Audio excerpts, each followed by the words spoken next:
Halo, selamat siang semuanya. Salam sejahtera bagi kita semua. Semoga kita selalu berada dalam keadaan sehat walafiat. Nah, senang sekali saya Niswantul Arifah bisa berjumpa dengan teman-teman semuanya. Tentunya dalam bincang-bincang santuy bersama dengan Bapak Aris dalam tema destinasi wisata religi dengan mengangkat Gereja Katolik Hati Kudus Tuhan Yesus sebagai salah satu tujuan destinasi wisatanya.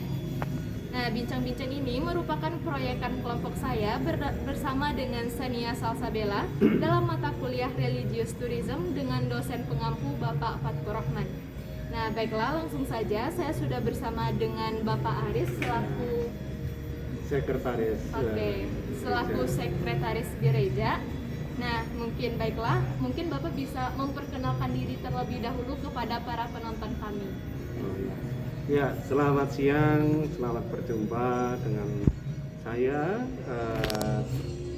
Nama saya Aris Duyanto. Saya di sini sebagai sekretaris khususnya untuk dalam hal bidang pelayanan peziarah di Gereja Hati Kudus Tuhan Yesus Kanjuran. Oke, baiklah teman-teman. Seperti yang kita ketahui bahwa Gereja Katolik Hati Kudus Tuhan Yesus merupakan sebuah gereja Katolik yang terletak di daerah Ganjuran. Seperti gereja ini merupakan gereja terkenal dengan arsitektur bangunannya yang merupakan akulturasi budaya Jawa dan Hindu. Nah, mungkin untuk bincang-bincang selanjutnya langsung masuk saja ke dalam poin pertanyaan. Yang pertama, Bapak bisa menjawab ya Pak? Izin. Sejarah dari Gereja Hati Kudus Tuhan Yesus itu sendiri bagaimana Pak? Iya, baik ya, akan saya sampaikan sedikit cerita mengenai sejarah perkembangan Gereja Kanjuran. Sebetulnya Gereja Kanjuran atau Gereja Hati Kudus Tuhan Yesus Kanjuran ini sudah lama sekali berdiri, yang tepatnya pada tahun 1924. Waktu itu yang membangun adalah orang Belanda. Nah, yang mengawali perkembangan gereja, khususnya di Kanjuran ini adalah dua bersaudara dari yang berasal dari Belanda, namanya Julius dan Joseph Smutser. Julius dan Joseph Smutser ini seorang pengusaha yang meneruskan usaha dari orang tuanya, yaitu Gulfrat Smutser, yang dulunya memiliki pabrik gula di sini, namanya pabrik gula Gondang Lipuro. Pabrik gula itu sebetulnya sudah dibangun semenjak tahun 1860 oleh orang Belanda itu, yaitu Tuan Barends. Lalu ketika Tuan Barends meninggal, kemudian istri dari Tuan Barends namanya Maria Kataus itu menikah dengan Gulfrat Smutser. Kemudian mempunyai anak, yaitu Julius dan Joseph Smutser ini. Kemudian pada tahun 1912 ketika Smutser sudah dewasa, pabrik ini diserahkan pengelolaannya kepada mereka berdua. Ya, ketika mereka berdua itu mulai mengelola pabrik gula Gondang Lipuro ini, dia menyadari bahwa dia sebagai orang Belanda, dan waktu itu di tanah Jawa ini pada khususnya itu masih dalam penjajahan, yaitu juga penjajahan dari Belanda. Kita dijajah Belanda, dan kita juga sudah mengenal bagaimana Belanda dalam penjajahan, sebenarnya seperti itu. Tapi Smutser juga ingin menunjukkan bahwa tidak semua orang Belanda itu adalah penjajah dan bersifat kejam atau bagaimana. Maka Smutser pun ketika mengelola juga menerapkan ajaran sosial gereja, khususnya Rerum Novarum.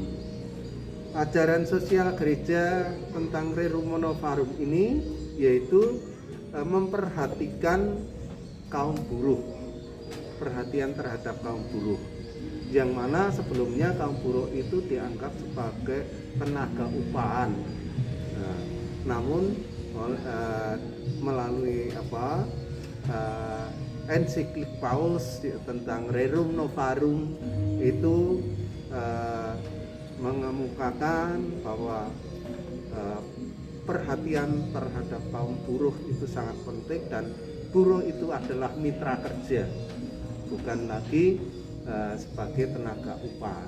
Yang namanya mitra kerja adalah saling membutuhkan, saling memberi, yaitu buruh memberikan tenaganya untuk perkembangan pabrik di sini, maka mereka juga berhak menerima upah yang layak.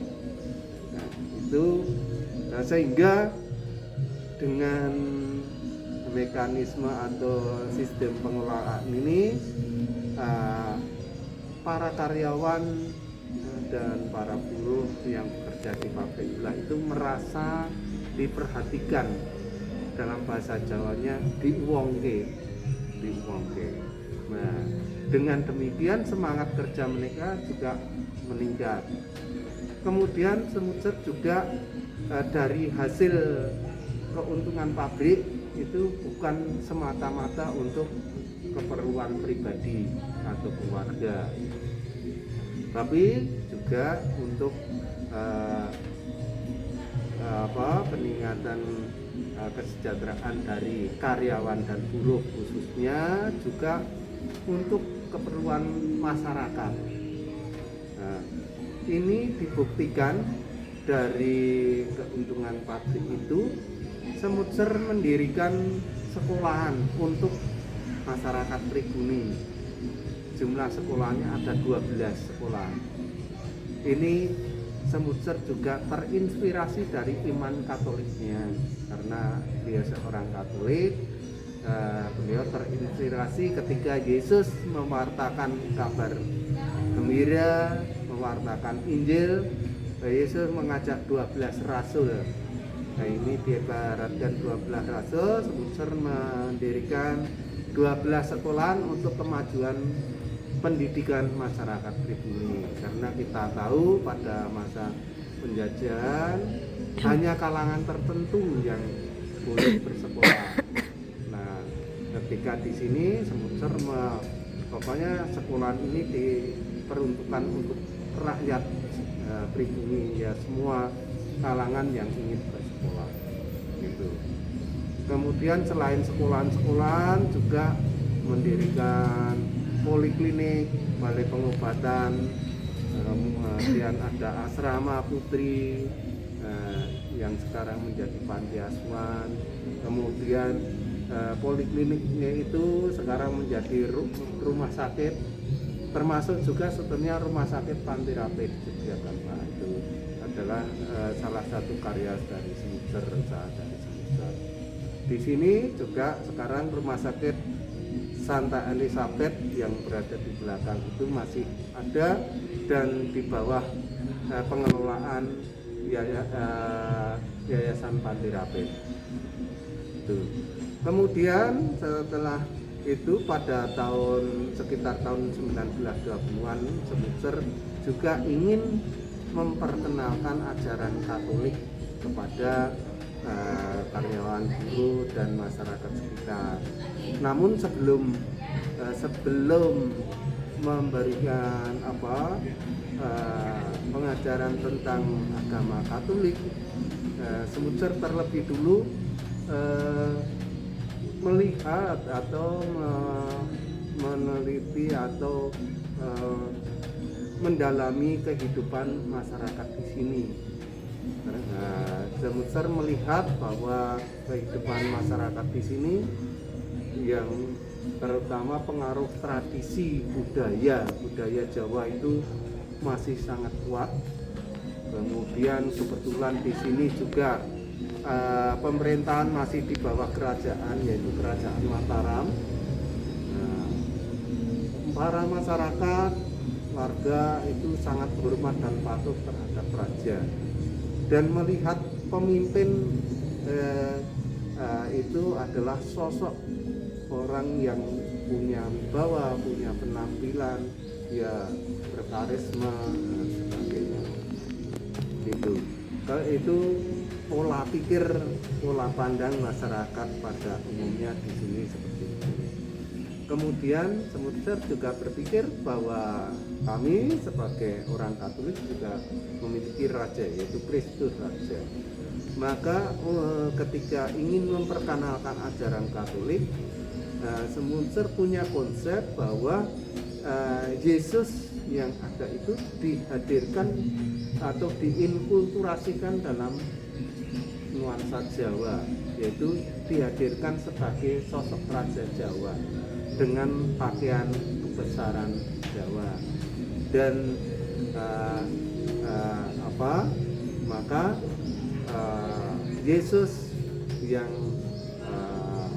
kalau ala Eropa itu dengan jubah, dengan ya rambut yang gondrong, maka di sini ya dengan pakaian kebesaran Raja Jawa duduk di atas singgasana, seperti itu, supaya masyarakat itu akan mudah memahami siapa Yesus. Misalkan diperkenalkan, ini loh Yesus Tuhan kita, ini Yesus sebagai pemimpin kita. Nah, ya, orang akan melihat sosok pemimpin seperti itu, ya mereka akan mudah untuk memahami itu. Nah, maka Semutser menghadirkan Yesus itu dalam nuansa Jawa, dan tentu saja ini melalui proses harus izin kepada Paus, kemudian izin pula ke pihak kerajaan supaya tidak ada salah paham gitu.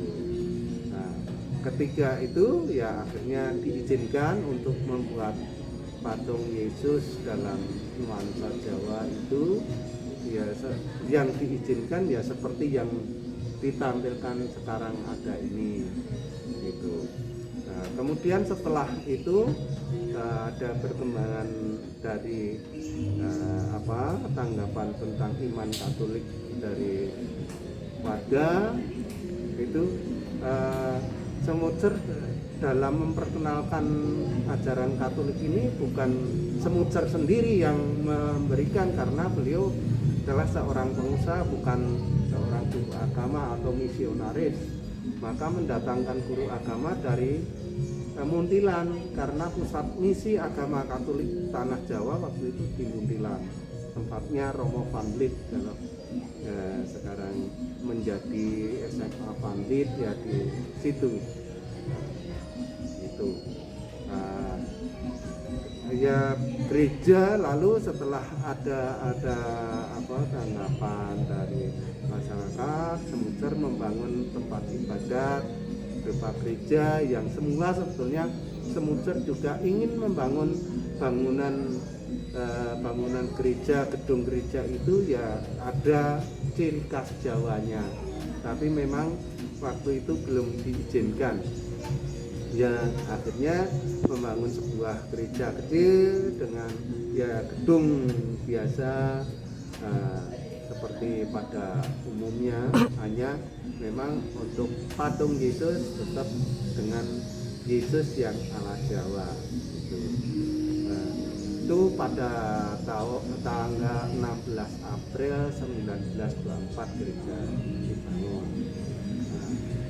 Kemudian selang beberapa tahun kemudian Semutser merasa mendapatkan berkat atas usahanya, apa yang dilakukan di sini.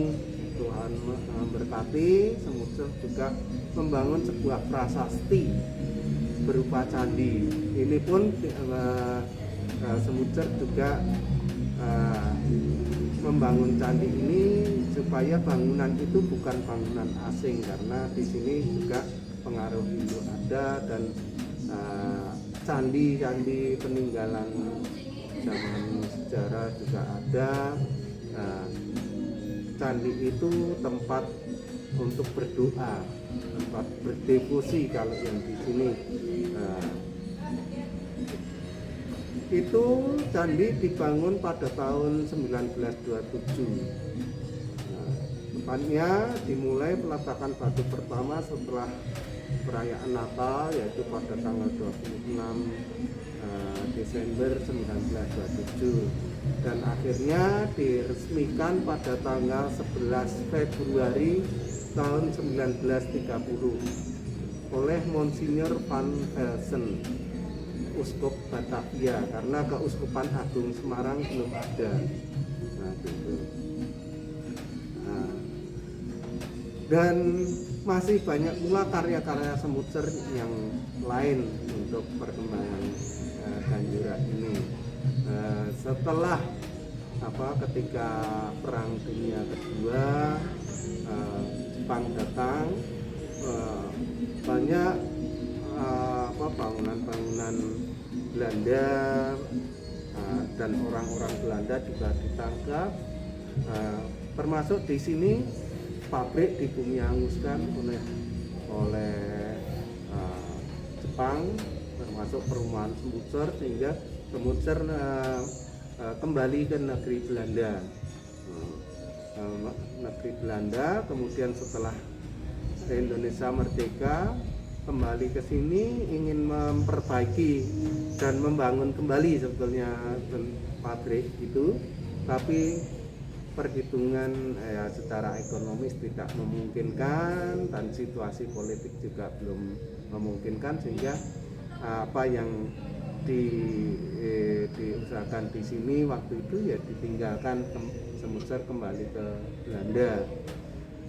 Sedang peninggalan-peninggalan yang di sini yang masih ada, gereja, sekolah, rumah sakit, itu dikelola sesuai hierarkinya. Gereja ya sesuai hierarki gereja, yang sekolahan-sekolahan kemudian dikelola oleh yayasan yang mengurusi, yaitu Yayasan Kanisius yang mengelola di bidang pendidikan, kemudian juga yang tadinya asrama putri itu akhirnya menjadi panti asuhan yang dikelola oleh Yayasan Santikara, kemudian rumah sakit itu yang sekarang dikelola oleh Yayasan Pantirape, dan ada pula biara, itu biara para suster Carolus Borromeus. Nah, kemudian sepeninggal Semutser sekian lama ya terabaikan apa-apa yang terlebih tentang candi. Baru pada tahun 1997 itu mulai kami tata kembali dan kami jadikan tempat peziarahan untuk umum, dan mulai pada saat itu hingga sekarang masih banyak orang berkunjung ke Ganjuran ini untuk berziarah atau berdevosi, khususnya kepada Hati Kudus Tuhan Yesus. Mungkin itu kilas balik sejarah gereja Ganjuran. Oh ya, ada sedikit tambahan. Pada tahun 2006 ketika terjadi gempa, bangunan gereja roboh. Ketika itu sedang berlangsung perayaan Ekaristi, ada 4 orang yang meninggal tertimpa reruntuhan menara lonceng. Lalu setelah pasca gempa, kami mulai membangun kembali gereja, ya bangunan gereja yang baru, selain untuk menjawab kebutuhan di mana gereja yang peninggal itu sudah tidak mencukupi atau volume umat yang hadir, maka gereja kami buat lebih besar dengan meneruskan cita-cita Semutser juga ketika ingin membangun gereja yang yang bernuansa Jawa, yaitu bangunan joglo. Ciri khas bangunan Jawa kan joglo. Maka kami bangun sesuai seperti yang ada sekarang ini, gereja terbuka, di mana semua dengan harapan kalau misalkan umat itu tidak tertampung di dalam gereja dan hanya duduk di luar, masih bisa berkonsentrasi, berfokus tuju kepada di altar di mana pastor memimpin perayaan Ekaristi. Dan setelah itu ya sampai sekarang kegiatan juga masih berjalan. Gitu. Nah, oke teman-teman, itu ya sejarah dari gereja Hati Kudus sendiri. Nah, mungkin bisa kita lanjutkan dengan berjalan-jalan mungkin Pak. Oh iya. Akan dipandu langsung oleh teman saya Sania. Hai teman-teman, tadi kan kita sudah mendengarkan penjelasan sejarah mengenai gereja Kanjuruhan ini. Nah, selanjutnya kita akan berkeliling berwisata bersama Bapak Aris mengelilingi gereja Kanjuruhan ini. Yuk. Nah, mungkin sebelumnya bisa dijelaskan Pak, ini tempatnya untuk apa gitu. Iya, ini gereja itu jelas kita sudah tahu bahwa gereja itu sebagai tempat ibadat orang Katolik. Orang Katolik. Memang gereja atau bangunan gereja yang kami sampaikan seperti tadi yang saya sampaikan di dalam sejarah singkat tentang Kanjuran. Ini bangunan gedung ya ciri khas bangunan Jawa berbentuk joglo. Iya. Masuk Jawa sekali ya Pak. Termasuk juga ornamen-ornamen ukir yang kami padukan dari ukir seni ukir Jawa dan padukan juga dengan liturgis Katolik.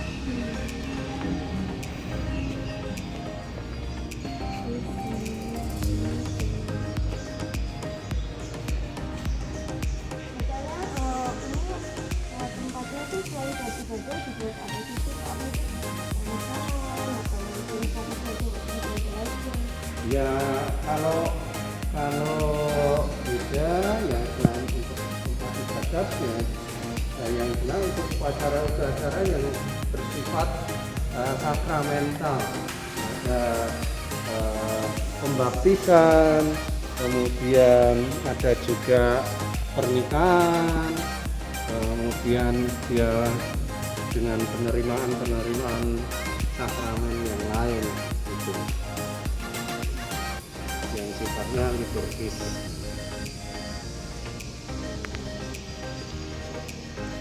Terus ini mungkin ini untuk patung-patungnya sendiri ada sejarahnya tersendiri nggak sih Pak, atau memiliki kisah di baliknya begitu?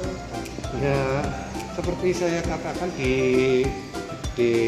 tentang sejarah Kanjuran tadi, ketika Semutser ingin memperkenalkan ajaran Katolik itu dengan menampilkan nuansa-nuansa yang juga tradisi di budaya setempat. Jadi Semutser juga maksudnya selain supaya mudah dipahami, Semutser tidak ingin meninggalkan hal-hal yang sudah ada.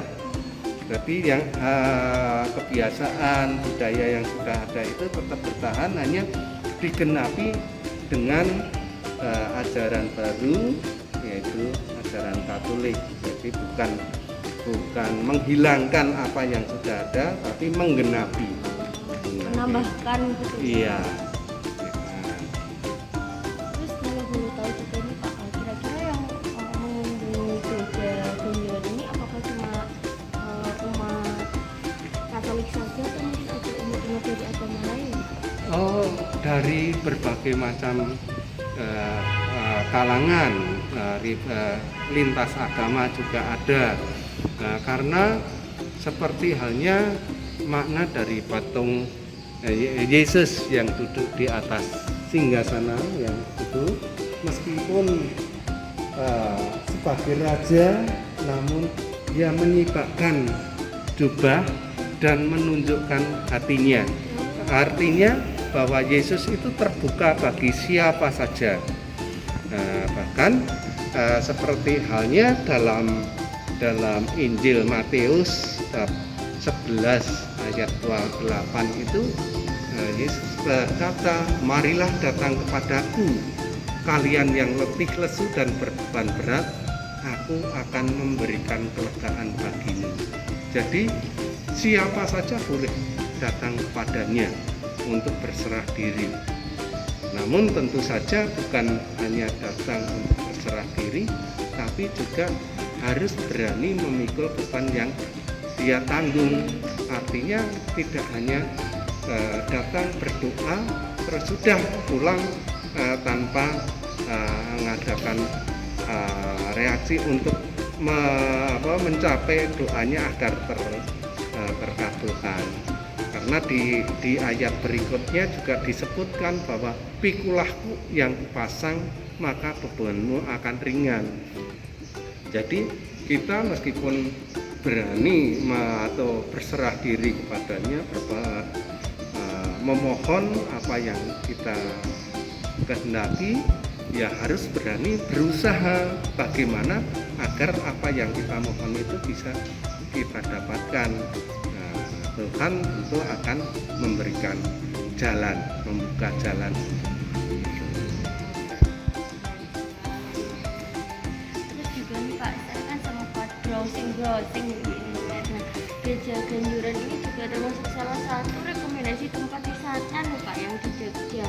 Nah, menurut Bapak sendiri, apa sih daya tarik yang kayak menonjol nih dari Gereja Ganjuran biar kayak orang-orang wisatawan di sini? Oh, mungkin salah satunya adalah ciri khas Gereja Ganjuran yang mengangkat budaya Jawa, tradisi Jawa. Terlebih saat ini bangunan pun bangunan Jawa, ciri khas Jawa ini bangunan joglo dengan 4 tiang pilar penyangga soko guru, artinya kemudian di sana ada ornamen tumpang sari. Jadi seperti hanya tumpang sari ini kan berundak dari besar merucut kecil, itu bisa dimaknai bahwa kita sebagai umat manusia harus saling membantu, saling menyangga. Yang besar harus mau juga ikut menyangga yang kurang mampu. Ini digambarkan dengan rendah yang makin kecil ke atas, akhirnya saling berkaitan sehingga akan membentuk suatu keindahan menuju di puncak sana ada salib, yaitu di mana Tuhan berada di atas. Maka dengan kita saling membantu, kita berkaitan, kita bisa sampai pada. Jadi setiap bidangnya ini memiliki arti tersendiri ya? Iya.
ini Candi Hati Kudus Tuhan Yesus yang saya sampaikan tadi, candi bergaya Hindu Jawa yang di dalamnya dipasangkan patung Hati Kudus Yesus seperti hanya di dalam gereja itu. Ya, ini adalah lebih fokus lebih tempat diskusi.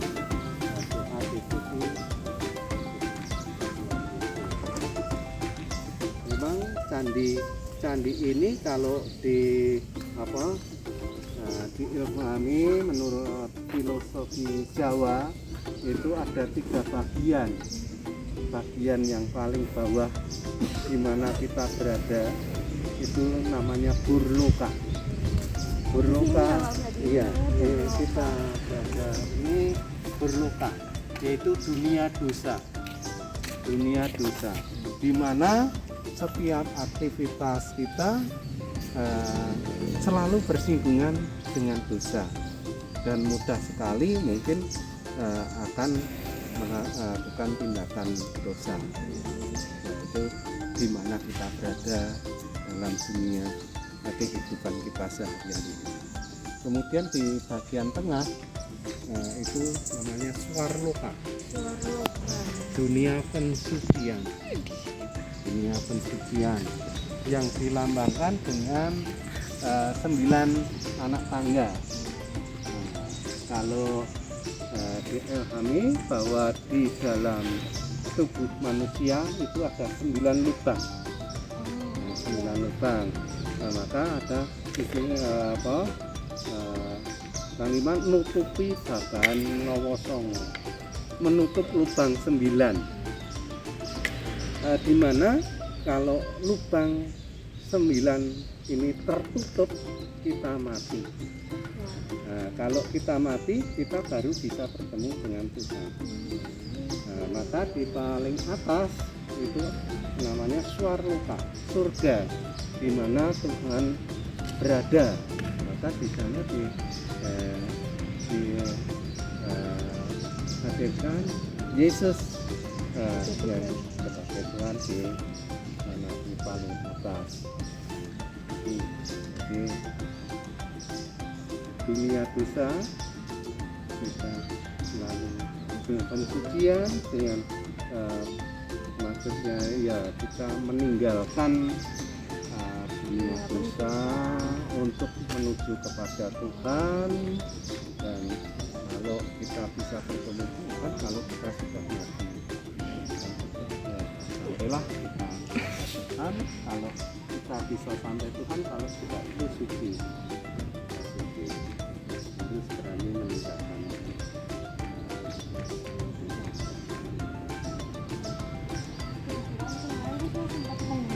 Cerita nih Pak dari teman saya. Kebetulan teman saya kan Protestan atau Kristen gitu Pak. Jadi kayak dia bercerita kalau sebelum ujian kesini menenangkan hati, menenangkan pikiran. Jadi kayak mungkin banyak ya Pak yang seperti itu ya, kesini untuk menenangkan hati, pikiran.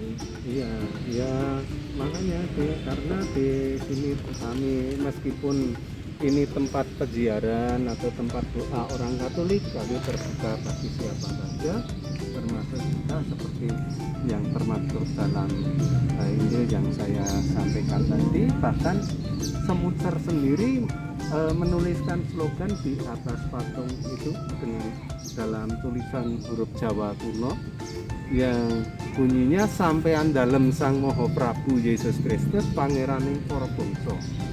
Jadi harapannya pun Semucer ketika membangun ini berpikir sampai jauh ke depan, jangan sampai bangunan itu hanya sebatas kenangan keluarga, tapi bisa bermanfaat untuk semua orang sepeninggal beliau. Maka dari tulisan itu yang bisa kita maknai bahwa Kristus itu diharapkan hadir sebagai raja bagi seluruh umat ciptaan Tuhan, ya, seluruh umat di dunia ini, dan siapa saja boleh datang kepadanya. Bukan berarti kalau datang ke sini itu harus berdoa secara Katolik, terlebih harus menjadi Katolik, itu juga tidak. Bahkan bukan berarti kalau datang ke Kanjuran, masuk gereja, masuk berdoa ini adalah orang Katolik. Ya, siapa saja yang datang ke gereja entah agamanya apa, kalau sudah masuk itu menjadi Katolik, bukan berarti begitu. Nah, tapi kalau masuk Katolik itu tentu ada proses. Yang jelas yang paling utama untuk bisa masuk Katolik, dianggap itu sah menjadi Katolik kalau sudah dibaptis. Jadi siapa saja boleh datang ke sini dan mereka berdoa juga sesuai dengan keyakinan mereka. Hanya Tuhan itu mungkin ya memang Tuhan maha adil, maha pemurah, bisa memberikan berkat itu melalui perantaraan apa saja dan dimanapun juga. Di mana orang atau kita itu bisa berserah diri dengan tulus, mungkin di situ Tuhan akan menjawab doa kita. Terus kemarin juga saya kan sudah sempat kesini ya Pak, terus melihat patung, ternyata kayak ada ceritanya sendiri ya Pak, setiap ukiran-ukiran ini. Kalau yang relief di dinding ini adalah menggambarkan kisah sengsara Yesus ketika mau disalib.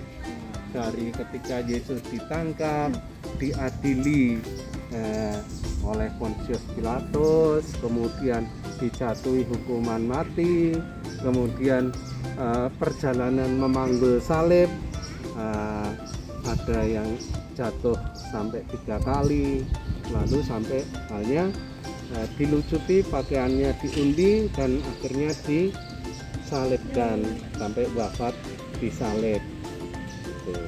Memang ini kalau dalam ajaran Katolik ini sebagai permenungan atas hidup kita, bagaimana kita memaknainya, dan harusnya kita juga bersyukur bagaimana kita sudah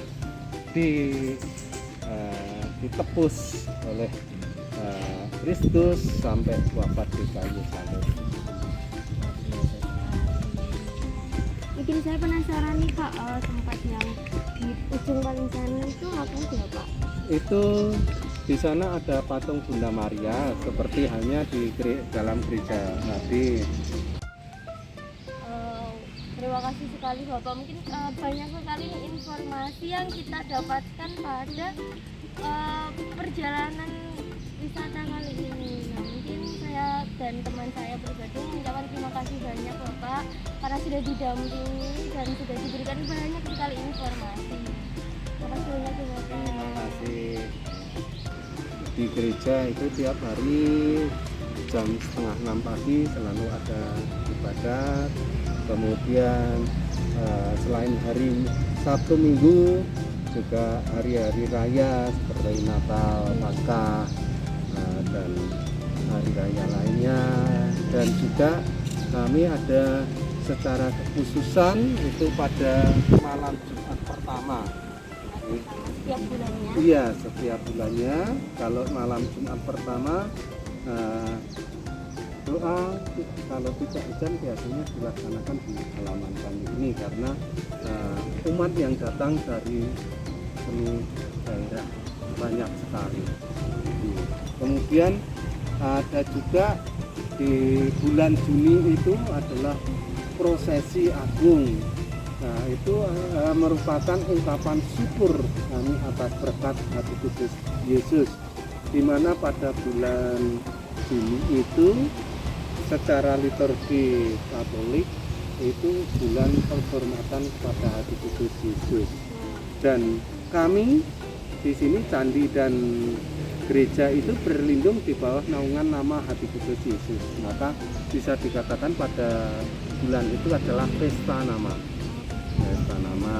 Sehingga upacara besar itu kami kemas dalam nuansa Jawa juga dengan persembahan-persembahan yang secara tradisi Jawa dengan gunungan seperti halnya di Keraton Kalogebek itu, ya gunungan itu adalah gunungan persembahan hasil bumi, hasil karya manusia. Jadi dalam kurun waktu 1 tahun kita mendapatkan berkat dari Tuhan, entah berupa apa saja dari hasil karya kita, hasil bumi yang kita kelola, ya di bulan itu kita persembahkan kepada Tuhan agar apa yang kita dapat itu juga bisa menjadi berkat bagi sesama. Nah, akhirnya gunungan yang dilambangkan persembahan dalam bentuk gunungan tadi, ya setelah didoakan, diberkati di akhir perayaan kita bagikan kepada seluruh umat, bahkan kalau mau ya umat kanan kiri yang ada di sini, ya itu agar sebagai lambang bahwa itu bisa menjadi berkat bagi sesama atau siapapun.